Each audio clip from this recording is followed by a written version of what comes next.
الحمد للہ وحدہ والصلاة والسلام علی من لا نبی بعدہ طلب العلم فریضۃ علی کل مسلم۔ علم حاصل کرنا کتنا ضروری ہے، اس بات کا علم آپ صلی اللہ علیہ وسلم کی حدیث شریف سے ہو جاتا ہے، کیونکہ آپ صلی اللہ علیہ وسلم نے فرما دیا کہ علم حاصل کرنا ہر مسلمان پر فرض ہے، اور ایسی بات نہیں ہے کہ علم کا حاصل کرنا صرف مردوں پر ہی ضروری ہے بلکہ عورتوں پر بھی لازم ہے، جس سے وہ اپنے صوم و صلات کو صحیح ادا کر سکے۔ علم کا حصول اس لیے بھی ضروری ہے کہ علم ایک روشنی ہے جس پر چل کر انسان صحیح منزل حاصل کر لیتا ہے، کیونکہ اگر علم نہ ہو تو انسان جہالت کی تاریکیوں میں پھنس کر اپنی منزل کو ہی کھو بیٹھتا ہے اور جہالت کی دلدل میں ہی پھنس کر رہ جاتا ہے۔ اور علم کا حصول دینی ضروریات کے لیے ہی ضروری نہیں ہے بلکہ دنیا میں اپنی بقا اور زندگی گزارنے کے لیے بھی دنیا کے شعبہ جات اور ان کے قوانین کا علم ضروری ہے، تاکہ انسان کسی دوسرے کا محتاج نہ ہو اور اپنی تمام ضروریات بآسانی پوری کر سکے۔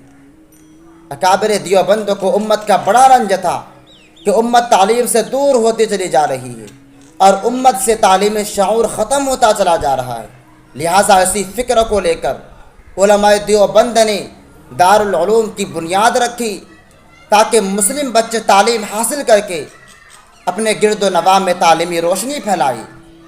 چنانچہ بانی دارالعلوم حضرت مولانا محمد قاسم نانوتوی رحمۃ اللہ علیہ نے اول دن سے ہی اسی حکمت عملی کو اپنایا اور ہندوستان کے مسلمانوں کے لیے حصول علم کا راستہ آسان بنایا۔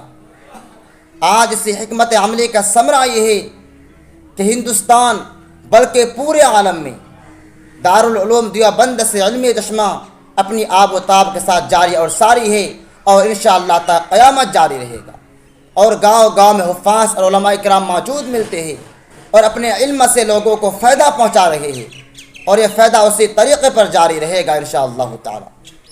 انسان چاہے امیر ہو یا غریب، مرد ہو یا عورت، تعلیم اس کی بنیادی ضرورت ہے۔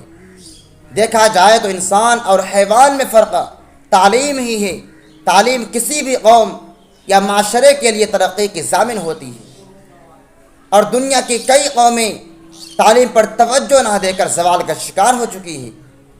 تعلیم حاصل کرنے کا مطلب صرف اسکول، کالج، یونیورسٹی سے ڈگری لینا نہیں ہے بلکہ اس کے ساتھ تنظیم اور تہذیب سیکھنا بھی ہے، تاکہ کسی قوم کے افراد کو معاشرے کا مفید فرد بنا جا سکے۔ تعلیم و زیور ہے جو انسان کا کردار سنوارتا ہے۔ دنیا کی ہر چیز بانٹنے سے گھٹتی ہے، مگر تعلیم ایک ایسی دولت ہے جو بانٹنے سے کم نہیں ہوتی بلکہ اس میں اضافہ ہوتا ہے۔ یہ تعلیم ہی ہے جس کی وجہ سے انسان کو اشرف المخلوقات کا درجہ دیا گیا ہے۔ یہی وجہ ہے کہ اسلام میں تعلیم کا حصول فرض کیا گیا ہے۔ ہمارے مذہب میں تعلیم کا حصول ہر مسلمان مرد اور عورت پر فرض ہے، مگر یہ رواج اور سوچ برقرار ہے کہ مرد کا پڑھنا ضروری ہے اور عورت کو صرف گھریلو ذمہ داریوں کو سنبھالنے کا ہنر آنا چاہیے۔ عورت کا کام کچن خانے سے لے کر سلائی، کڑھائی اور بچوں کو پالنا ہی وقف ہے۔